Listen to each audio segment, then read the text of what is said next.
আসসালামু আলাইকুম রহমতুল্লাহ বারকাতু।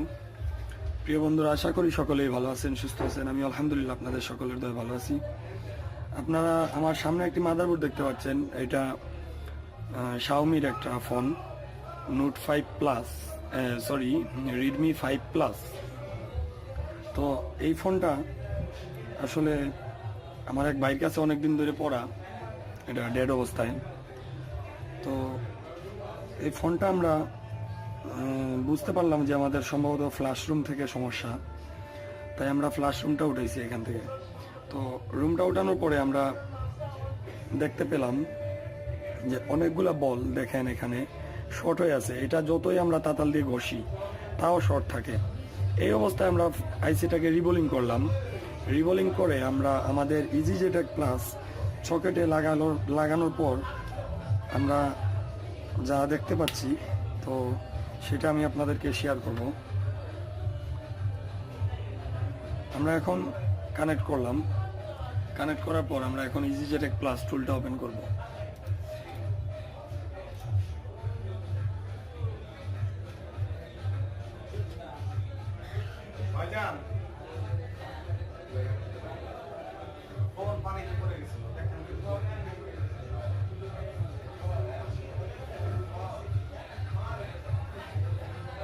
দেখতে পাচ্ছেন আমাদের টুলটা ওপেন হয়েছে। এখন আমরা চেক emmc তে ক্লিক দেব।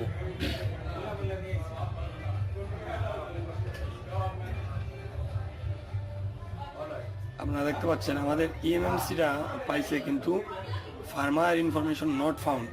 তার মানে আমাদের emmc-তে ফার্মার নেই। এখন আমরা 5 প্লাসের একটা ফার্মার আমরা ডেস্কটপে রাখছি। তো এটা আমরা এখন রাইট করব। আমরা রাইট বাই ভেন্ডরে যাব। এখানে কোয়ালকাম সিলেক্ট করাই আছে। তো আমরা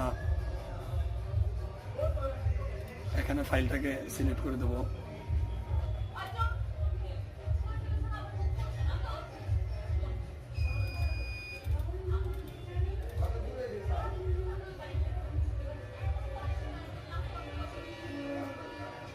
এখন আমরা রাইটে ক্লিক দেব। তো আমাদের এই বলগুলা যেগুলা শর্ট আছে, আমরা বুঝতে পারলাম যে এই বলগুলা শর্ট থাকলেও আমাদের আইসির উপর কোনো প্রয়োগ পড়বে না, কারণ এই বলগুলা মাদারবোর্ড থেকেও এগুলা শর্ট করা আছে। অনেকগুলোই আমরা জানি, অনেক বলই আমাদের বডির লাইন হয়। তো অনেকে এরকম শর্ট দেখলে এই আইসিটাকে বাদ বলে ফেলে দেন।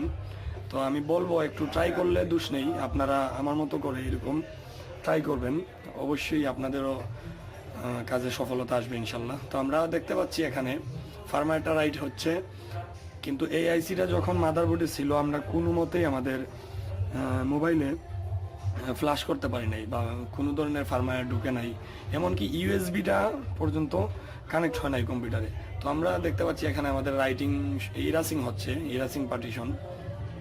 তো আমরা এটা তো বলছে 20 টাকা কম রাখবে না ভাই।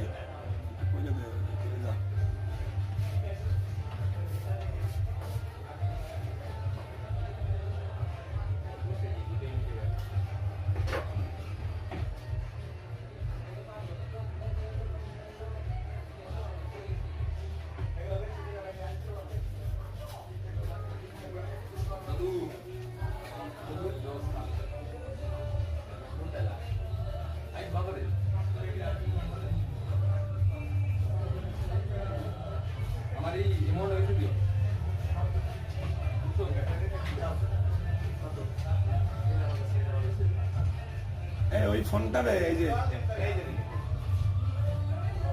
ওইটা, এই 150 টাকা বিল নিস, 150 টাকা নিস। না না, এটা একটু প্রবলেম ছিল।